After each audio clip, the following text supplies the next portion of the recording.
And welcome, bienvenidos, hello, thank you all so much for being here.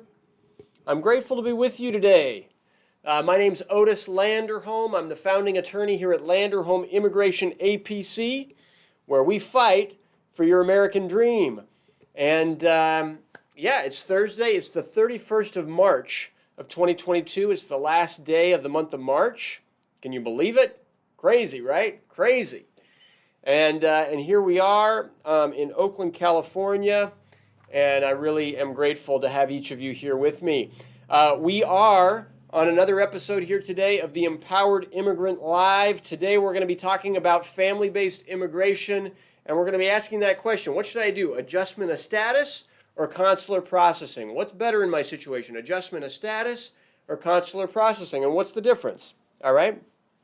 So, as always, my friends on Instagram, thank you for being here on Instagram. My friends on Facebook, thank you for being here. YouTube, thank you for being here with me on YouTube.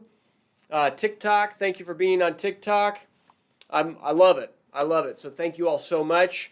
At the Empowered Immigrant Live, we're here to train, teach, inspire, and empower immigrants to make the most out of immigration laws and to make the most out of their lives.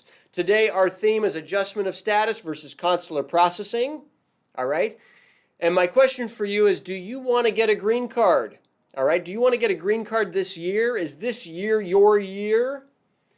Because if so, go for it. All right? I'd love to help you with it if that makes sense for you. And I really encourage everyone. You have no idea the amount of freedom, the amount of just like de-stressing it can bring to fix your immigration status.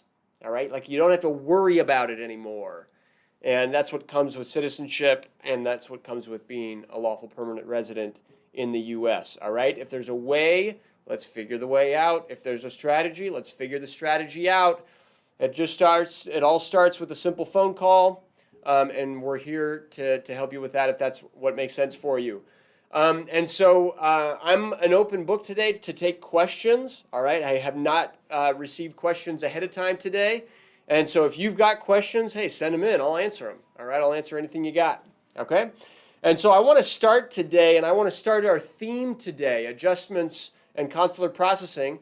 I want to start it with a story, okay? The other day, I was in a consultation with a lady from Colombia, all right? She was in tears because the other lawyer that she had met with said she didn't have enough hardship.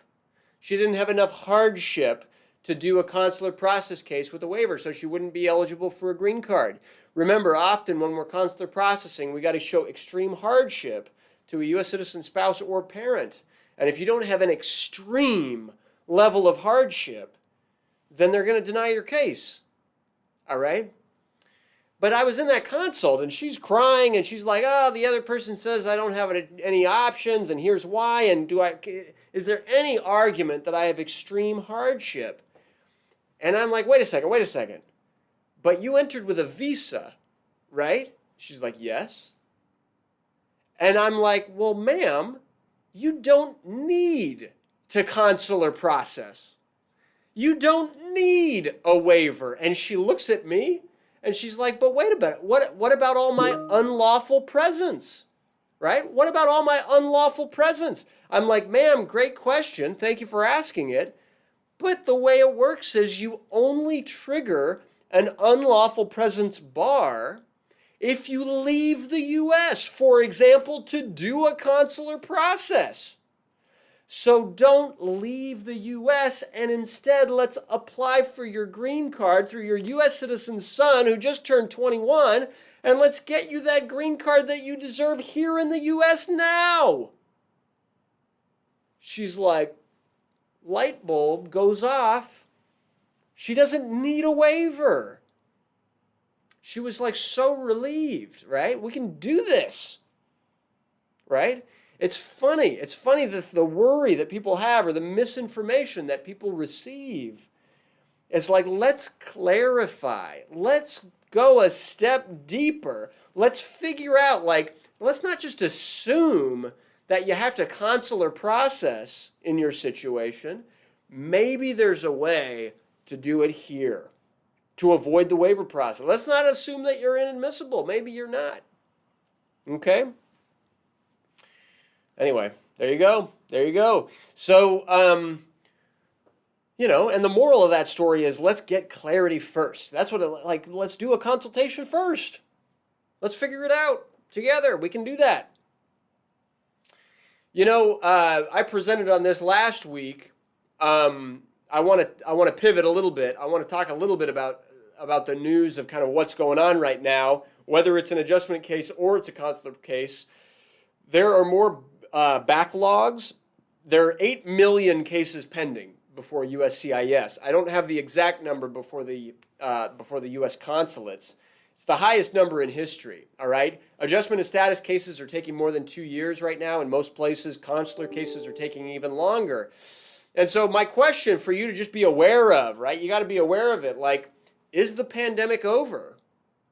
Right? Is COVID-19 over and done? All right? It feels like it sometimes. I went to lunch earlier today and I wore a mask when I first entered it, but that was it, and I'm here in the Bay Area where we got more masks mandates than anywhere else, right? It seems like. Is the pandemic over? Is it over in the U.S.? And the real question is it over in the countries around the world and their U.S. consulates and embassies? The answer is we're getting there, but it's not quite over yet, everybody.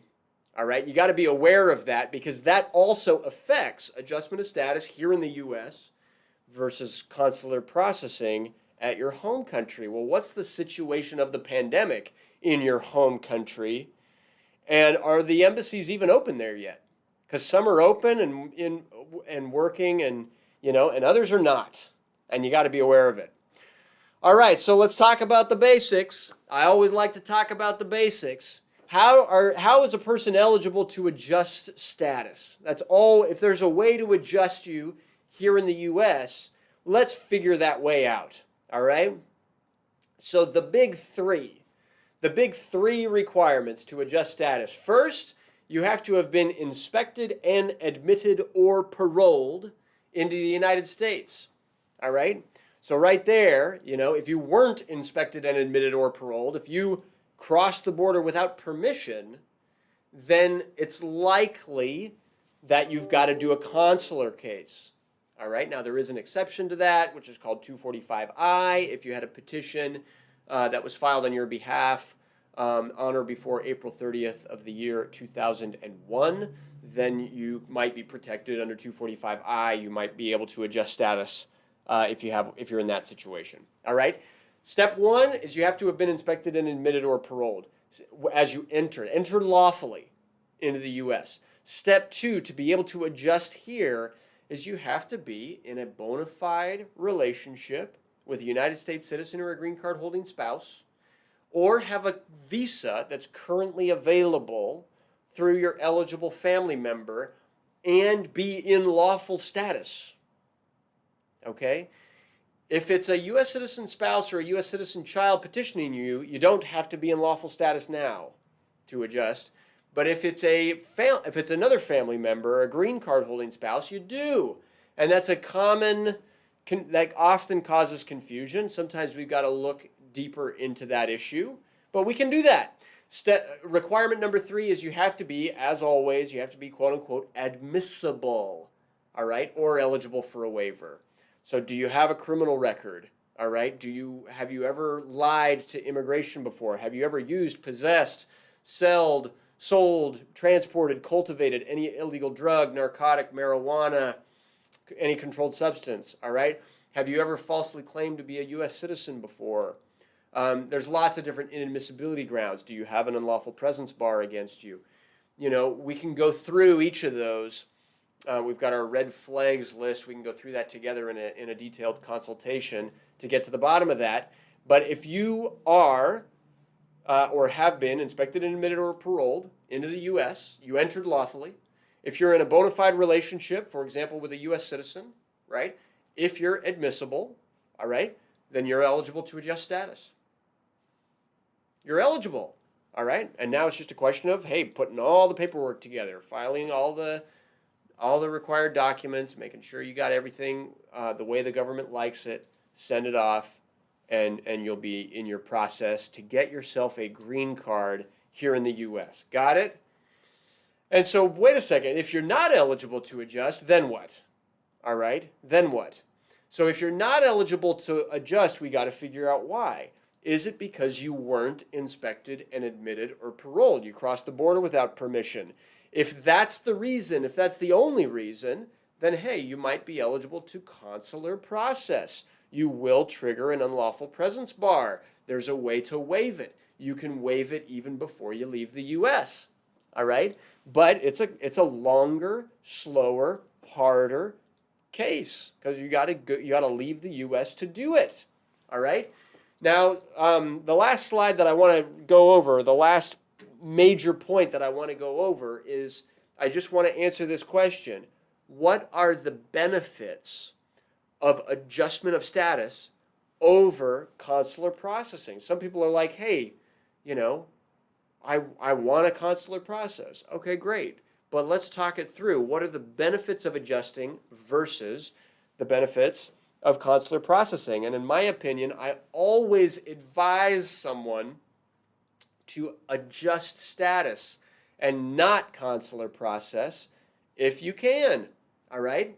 What are the 5 big benefits, in my opinion? These are them. Number 1, for an adjustment, you don't have to leave the U.S. All right? You can stay in your family home with your family here in the U.S. You don't have to leave. All right? Now, that might be a benefit to you. It might not be. Maybe you want to leave the U.S. You've got things to take care of back in your home country. But with an adjustment of status, you can apply for a travel document if you want to leave. It takes some months to get it. But and so there's more flexibility on where you are if you do it as an adjustment of status versus consular processing, you must leave. Okay? Second benefit of adjusting status is your lawyer. All right? Your lawyer can represent you in front of USCIS. They can go with you to your interview. Number 3, if your case were denied for any reason, you have appeal rights. You can even fight your case in immigration court if necessary, if it's an adjustment of status. Not so with the consular case. The consulate has the final say. It's the State Department. There's the issue of non-consular reviewability. I said that backwards. It's consular non-reviewability. This is like a legal doctrine that says, hey, courts don't want to challenge, overturn, mess with the findings of a consular officer overseas. It's not within U.S. jurisdiction. It's outside the U.S., so there's fewer rights. All right? If you want the maximum rights, adjust your status here. All right? Benefit number 4 is you can get work authorization during the process instead of having to wait to the end to get work authorization. That's often a huge one. All right? And benefit number 5 of adjusting is it often is much faster, especially in a COVID world. All legal processes are slower than normal right now, but consular cases are even slower than the adjustment of status process. Okay? Those are the 5 benefits. So that was all that I wanted to go over today. All right? Remember, adjusting status is applying for a green card here in the U.S. You're just adjusting, from undocumented to a green card holder here in the U.S. versus quote-unquote consular processing is you got to leave and go to the United States consulate in your home country, the U.S. Embassy in your home country to apply to get that visa, that stamp in your passport so that you can re-enter the U.S. and then they send you the green card. That's it. Those are the differences, the benefits of adjustment over consular, and we talked about adjustment eligibility. And so that's all I got for today. Thank you all so much for being here. Send me your questions if you have them. Let's see, Danitza, tell me if we've got some. Okay, good. So Javier, all right, you asked your question in Spanish. I'm going to do my episode in Spanish in just a moment, all right? But you're in English. You said, can a person appeal? Can a person win an appeal of cancellation of removal? All right, so that's interesting, Javier. Thank you for asking that. The answer is yes. All right, if the judge made a mistake in their legal analysis, yes, you can win a appeal of cancellation of removal. The tricky thing is that cancellation of removal is a discretionary benefit. And so if the judge, let me just say it like this, judges often don't make mistakes, don't make legal errors in their legal analysis of cancellation of removal, and the law for cancellation builds in a large amount of discretion for the judges. And so anyway, that's a detail. That's a detail, Javier. It's not easy to win an appeal, but heck, there's no harm in fighting it. There's no harm in trying it. And to really look at it, the first step is to look at the decision, the written decision of the immigration judge. All right. The next question comes from Manoj. Manoj, thank you for this question. Cool. You ask, hey, do we have premium processing for U visas? All right, let's talk about premium processing for a minute. Yesterday, USCIS came out with a new announcement about premium processing, and you could, if you Googled it, it'll come right up right now. All right, I'm filming this. It's the 31st of March. I think the announcement came out on the 29th of March, so I think it was the day before yesterday. But here's the deal. All right, here's the deal. Premium processing really is just a thing for the I-129 or the I-140. Those are employment-based petitions. The answer to your question, Manoj, is no. All right? The U visa has a backlog, an enormous backlog. The government can only approve 10,000 cases per year. There is no premium processing for the U visa. There's no way around the backlog. They take forever. And if we could help you with your U visa, we'd love to do it. Our office is really, really good at U visas, but there's no premium processing for them. Okay? All right, the next, and that's a great question. Thank you for saying that. The next question I see here comes from Jose. Jose, hello and welcome. All right, you say, can you explain a little bit more what it means for a bona fide or deferred action? It says defeated action, but it means deferred action if it can save you from deportation in a U visa or with a U visa pending. So cool. All right, Jose, thank you for asking that question. Absolutely, I'd love to explain that. The bona fide determination process for a U visa means basically you filed your U visa correctly. It had all the proper forms, all right? It showed that you were, in fact, the victim of a qualifying crime and you were helpful in the investigation or the prosecution of that crime, all right? And they determine, USCIS determines that it's bona fide. It's like a legitimate case, all right? When they make that determination, now you're authorized to get a work card through the pending U visa. That's what the bona fide status determination process is about. It's about work permits, all right? Deferred action is a slightly different thing from the U visa. To be clear, in the old days, people would get a wait list letter and say that they've been approved for deferred action. They could apply and show that to their immigration judge or whatever. And then, yes, it could often get your case closed in immigration court. Your question, though, is, can it save you from deportation? I'm just going to answer it saying yes, it can. Yes, it can, but it doesn't always, okay? It doesn't always. ICE, Immigration Customs Enforcement, like if there's a deportation order against you already, and if ICE finds that you're a priority to be removed, sometimes what ICE will say is, hey, look, I'm going to deport you, and you can fight that U visa from outside the U.S. All right? Sometimes they'll say that. And I would just, in my firm, we've fought against deportation. We've gotten cases closed. We've asked for prosecutorial discretion.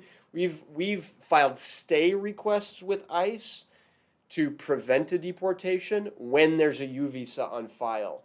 And so sometimes there is a way to do that. Yes, you can do that. All right. So, Jose, thank you for asking that question. Frenaldo Adrian, hello on Instagram. Herrera, is it El Miranda? Yeah. Hello on Instagram. Arthur, hello on Instagram. Welcome. Thank you all so much for being here. I see you like waving there. Hey, Fred in America, I see you there as well. Hello, welcome. John Susan, hello. Hello. All right, cool. Hello. Frenaldo Adrian, hello. Great to see you. Great to see you. And so I think those were all the questions I had. Does anybody else have any other question? Going once, going twice. Send it in if you got it, you know. We had, yeah, I'd love to answer anything you got. And I think that we are almost out of time anyway. And so, if there's no other questions for today, that's not a problem. Bottom line of today's conversation is if there's any way that you could be eligible to adjust status, go for adjustment of status over the consular process whenever possible. That is always my best advice. Okay? Some people have doubts about that. If the situation is different for you for whatever reason, hey, we could talk that through. I'd love to talk that through. We support lots of people with the consular process. Also, that's not a problem, right? You know, if you're eligible for a green card, get it any way you're eligible for it, right? But where there's the choice, let's lean into how can we do this here in the U.S. rather than through the U.S. consulates overseas, okay? So that was the main point that I wanted to get to today. I hope that that was helpful and useful for folks. If you have other questions that I haven't answered, hey, still send them over. I can still answer them. I can upload them to our YouTube channel as always. And so the way to get that, though, is you've got to subscribe to our YouTube channel. You got to click the notifications bell in YouTube. Give me a thumbs up also if you find this useful, if you find this helpful. It's good for me to know. Or if you have other topics in your mind of what you want me to talk about, I'm going to start doing episodes on citizenship. We can talk more about the U visa because I know there's a lot of interest about the U visa. And so, yeah, we'll be doing that. And always we'll be talking updates and news within immigration. Things are going to start changing, people. Change is coming. Let's embrace it, all right? So, and as always, if you have an immigration case, please give us a call. We are here to help. We love helping people with their immigration cases. All right? That's it, everybody. That's it. Thank you all so much for being here. My name is Otis Landerholm. I'm the founding attorney here at Landerholm Immigration, A.P.C., where we fight for your American dream, and I will see you on the next episode of the Empowered Immigrant